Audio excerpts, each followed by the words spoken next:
آپ لوگوں کو یاد ہوگا کہ گئے وقت ہم نہمیا کی کتاب باب 4 اور اس کی آیت 6 سے غور کرنا شروع کرے تھے اور باب 4 کو ختم کرے تھے۔ آج ہم باب 5 اٹھائیں گے اور دیکھیں گے کہ خدا ہم کو یہ باب کے ذریعے سے کیا سکھانا چاہتا ہے۔ اگر ہم دیکھیں گے تو مخالفت باہر سے تھی، لیکن اب ہم دیکھیں گے کہ مخالفت اندر سے پیدا ہوتی ہے۔ تو یہاں جو ہے شیطان اپنا زور آزماتا ہے۔ شیطان پہلے باہر سے کام کرنے کی کوشش کرے گا، لیکن جب باہر سے اس کا پیترا نہیں چلتا ہے تو اندر سے حملہ کرنا شروع کرتا ہے۔ اب ہم یہ باب شروع کریں گے اور پڑھیں گے باب 5 اور اس کی آیت 1 سے 4۔ یہاں لکھا ہوا ہے، پھر لوگوں اور ان کی بیویوں کے طرف سے ان کے یہودی بھائیوں پر بڑی شکایت ہوئی، کیونکہ کئی ایسے تھے جو کہتے تھے کہ ہم اور ہمارے بیٹے بیٹیاں بہت ہیں، سو ہم اناج لے لیں تاکہ کھا کر جیتے رہیں۔ اور بعض ایسے بھی تھے جو کہتے تھے کہ ہم اپنے کھیتوں اور انگورستان اور مکانوں کو گراؤ رکھتے ہیں تاکہ ہم کال میں اناج لے لیں۔ اور کتنے کہتے تھے کہ ہم نے اپنے کھیتوں اور انگورستانوں پر بادشاہ کے خراج کے لیے روپیہ خرچ لیا ہے۔ پیارے بھائی اور بہن، سب سے پہلی بات جو ہم یہاں دیکھ سکتے بولے تو وہ یہ ہے کہ انسانی طبیعت کبھی بھی نہیں بدلتی ہے۔ حالانکہ ہم الیکٹرانک، میکینیکل، ٹیکنالوجی اور اسپیس کے زمانے میں زندگی گزاریں، لیکن مصیبتیں اتنی ہیں جتنی نہمیا کے زمانے میں تھی۔ حالانکہ دنیا کافی ترقی کر لی ہے اور کمپیوٹرز آ گئے ہیں، مگر یہ چیزیں ہمارے مصیبتوں کو اور بھی بڑھا دی ہیں اور تکلیفاں پہنچاتی ہیں، اور یہ مصیبتوں سے چھٹکارا پانے کے لیے بڑی مشکل کی بات ہے۔ یہ یہودیاں یروشلم کے دیوار کو بنانے میں اتنے مصروف تھے تو ان کو موقع نہیں مل رہا تھا اپنے ذاتی کاموں کو آگے لے کے بڑھنے کے لیے۔ ان لوگوں کو مکئی خریدنا ضروری تھا، گھر والوں کے لیے جنس خریدنا ضروری تھا، وغیرہ وغیرہ، اور یہ خریدی کرنے کے لیے ان لوگوں کو اپنی جائیداد رہن رکھنا ضروری تھا۔ تھوڑوں کو تو محصول دینے کے لیے اپنی جائیداد رہن رکھنا پڑ رہا تھا۔ وہ زمانے میں محصول کا رقم کافی تھا۔ یہ لوگ قرضہ اپنے خود کے بھائیوں سے لے رہے تھے۔ اب ہم آیت 5 سے 8 پڑھیں گے۔ پر ہمارے جسم تو ہمارے بھائیوں کے جسم کی طرح ہیں، اور ہمارے بال بچے ایسے ہیں جیسے ان کے بچے۔ اور دیکھو، ہم اپنے بیٹے بیٹیوں کو نوکر ہونے کے لیے غلامی کے سپرد کرتے ہیں، اور ہماری بیٹیوں میں سے بعض لونڈیاں بن چکی ہیں، اور ہمارا کچھ بس نہیں چلتا، کیونکہ ہمارے کھیت اور انگورستان اوروں کے قبضے میں ہیں۔ جب میں نے ان کی فریاد اور یہ باتیں سنی تو میں بہت غصہ ہوا، اور میں نے اپنے دل میں سوچا اور امیروں اور حاکموں کو ملامت کر کے ان سے کہا، تم میں سے ہر ایک اپنے بھائی سے سود لیتا ہے۔ اور میں نے ایک بڑی جماعت کو ان کے خلاف جمع کیا، اور میں نے ان سے کہا کہ ہم نے اپنے مقدور کے موافق اپنے یہودی بھائیوں کو جو اور قوموں کے ہاتھ بیچ دیے گئے تھے دام دے کر چھڑایا، سو کیا تم اپنے ہی بھائیوں کو بیچو گے، اور کیا وہ ہمارے ہی ہاتھ میں بیچے جائیں گے؟ تب وہ چپ رہے اور ان کو کچھ جواب نہ سوجا۔ تو میرے بھائی اور بہن، سب سے پہلی بات یہاں یہ غور کرنے کی ہے کہ یہ لوگاں نہمیا کے سامنے اپنی تکلیف ظاہر کرے۔ تکلیف یہ تھی کہ یہ لوگ ان کے بیٹے اور بیٹیوں کو دوسروں کے پاس نوکر کی حیثیت سے رکھ دیے تھے، اور دوسری تکلیف ان لوگاں یہ ظاہر کرے کہ ان کے بیٹیوں میں سے چند بیٹیاں لونڈیاں بھی بن چکی ہیں، اور تیسری تکلیف یہ ظاہر کرے کہ ان لوگوں کے ہاتھ میں کچھ بھی نہیں ہے، کیونکہ ان کے کھیت اور انگورستان دوسروں کے قبضے میں ہیں۔ تو میرے بھائی اور بہن، یہ مصیبت کافی وقت سے بڑھتے جاری تھی، اور یہ بات نہمیہ کو نہیں معلوم تھی۔ یہ لوگ یروشلم کے دیوار کو بنانا چاہتے تھے، تو خاموشی کے ساتھ ان لوگاں اپنے بھائیوں کے ہاتھ میں اپنی جائیداد رہن رکھا دیے، اور ان میں کئی تھے جو قرضہ دینے کا دھندا چلاتے تھے۔ تو میرے بھائی اور بہن، جب تک اندر محبت اور ایکتا تھی، ان کے دشمن جو باہر تھے یہ لوگوں کا نقصان نہیں پہنچا سکے، مگر اب یہ یہودیوں کے بیچ میں پھوٹ پڑ رہی ہے۔ آپ لوگوں کو یاد ہوگا کہ یہ مصیبت شروع کی کلیسیا میں بھی آئی تھی۔ حننیہ اور سفیرہ، یہ میاں بیوی، کلیسیا کو دھوکہ دینے کی کوشش کرے، اور خدا یہ دونوں کا انصاف کرا اور ان کو موت کے گھاٹ اتار دیا۔ ان کے دھوکے بازی کا تعلق پیسوں سے تھا۔ ہم کو معلوم ہونا چاہیے کہ پیسہ ہمارے سامنے ایک بہت بڑی آزمائش ہے، اور آج کئی کلیسیاؤں میں پیسہ ایک بہت بڑا کھیل کھیل رہا ہے۔ لوگاں پیسوں کی خاطر خدا کو بھول گئے ہیں، اور اس طرح سے شیطان کلیسیا کے اندر گھستا ہے، اور یہ چیز سے نہمیہ کو نپٹنا تھا۔ یہ ہوگا۔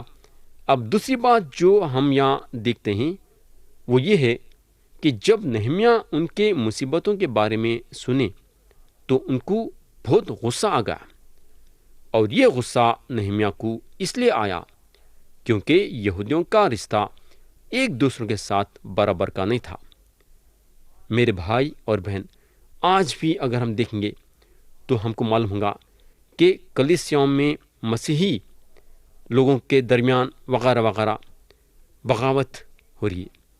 لوگ ایک ساتھ مل کے کام کر رہے ہیں، مگر پھر بھی اندر سے ایک دوسرے کا رشتہ برابر کا نہیں ہے، اور خدا چاہتا ہے کہ یہاں ہم ہمارے دل ایک دوسرے کے لیے صاف کر لینا اور ایک دوسرے کے ساتھ مل جل کے رہنا۔ یہ ہوگا۔ اب تیسری بات جو ہم یہاں دیکھتے ہیں وہ یہ ہے کہ جب نہمیہ کو یہودیوں کے مصیبت کا پتہ چلا، اور جب ان کو پتہ چلا کہ یہ لوگوں کے بیچ میں ایک دوسرے کے ساتھ برابر کا رشتہ نہیں ہے، تو انہوں اپنا قدم آگے بڑھائے یہ رشتے کو برابر کرنے کے لیے۔ پہلا قدم انہوں یہ لیے کہ انہوں اپنے دل میں سوچنے کو لگے کہ یہ چیز کو سدھارنے کے لیے کیا کرنا پڑے گا، کیا کر سکتے۔ اور دوسرا قدم یہ لیے کہ نہمیہ امیروں کو اور حاکموں کو ڈانٹنے لگے کہ کیوں ان لوگ اپنے بھائی سے سود لے رہے ہیں۔ اور اس کے بعد تیسرا قدم ایک زبردست قدم لیے، اور وہ یہ تھا کہ انہوں ایک بڑی جماعت کو ان لوگوں کے خلاف جمع کرے۔ پیارے بھائی اور بہن، یہاں ہم کو یہ بات سیکھنے کی ہے کہ جب ہم دیکھتے ہیں کہ کلیسیا کے اندر کسی وجہ سے نا اتفاقیاں پیدا ہو گئی ہیں، تو وہ نا اتفاقیوں کو دور کرنے کے لیے ہمارا قدم بڑھانا چاہیے۔ یا اگر ہم دیکھیں گے تو نہمیہ یہودیوں کے بیچ میں برابر کا رشتہ قائم کرنے کے لیے اپنا قدم اٹھائے۔ بھائیوں کے درمیان جو بدسلوکی ہو رہی تھی وہ بدسلوکی کو دور کرنا چاہتے تھے۔ نہمیہ غصے میں آ گئے تھے۔ لوگ یہ بولتے ہیں کہ غصے میں نہیں آنا، لیکن اگر ہم افسیوں کے خط میں دیکھیں گے تو خدا کا کلام بتاتا ہے، جہاں پولس رسول باب 4 اور اس کی آیت 26 میں بولتے ہیں، غصہ تو کرو مگر گناہ نہ کرو۔ میرے دوست، ذرا غور سے سنو کیا لکھا ہوا ہے۔ پولس رسول کیا بولتے ہیں؟ غصہ تو کرو مگر گناہ نہ کرو۔ تو آپ کو وجہ دیکھنا ضروری ہے کہ کس وجہ سے آپ غصے میں آ رہے ہیں۔ اگر آپ کسی پہ غصے میں آ رہے ہیں یا غصہ کریں جبکہ وہ آدمی کا قصور ہی نہیں ہے، تو آپ غصہ کرنے کے ساتھ ساتھ خدا کے نظروں میں گناہ بھی کر رہے ہیں۔ لیکن آپ کسی پہ اس بات سے غصے میں آتے ہیں کہ خدا کا کام اس کے ذریعے سے خراب ہو رہا ہے یا پھر خدا کے نام کی بے حرمتی ہو رہی ہے، اور آپ غصہ کریں تو وہ غصہ پاک ہے اور اس میں گناہ نہیں۔ تو یہاں نہمیہ کا غصہ صحیح تھا اور انہوں حق پہ بات کری۔ سچائی کے خلاف کچھ ہوتا ہے تو ہم غصہ کرنے کے لیے پیچھے ہٹنا نہیں چاہیے۔ یہ ہوگا۔ اب ہم آیت 9 سے 13 پڑھیں گے۔ یہاں لکھا ہوا ہے، اور میں نے یہ بھی کہا کہ یہ کام جو تم کرتے ہو ٹھیک نہیں۔ کیا اور قوموں کی ملامت کے سبب سے جو ہماری دشمن ہیں تم کو خدا کے خوف میں چلنا لازم نہیں؟ میں بھی اور میرے بھائی اور میرے نوکر بھی ان کو روپیہ اور غلہ سود پر دیتے ہیں، پر میں تمہاری منت کرتا ہوں کہ ہم سب سود لینا چھوڑ دیں۔ میں تمہاری منت کرتا ہوں کہ آج ہی کے دن ان کے کھیتوں اور انگورستانوں اور زیتون کے باغوں اور گھروں کو اور اس روپے اور اناج اور مائع اور تیل کے 100 حصے کو جو تم ان سے جبرن لیتے ہو ان کو واپس کر دو۔ تب انہوں نے کہا کہ ہم ان کو واپس کر دیں گے اور ان سے کچھ نہ مانگیں گے۔ جیسا تو کہتا ہے ہم ویسا ہی کریں گے۔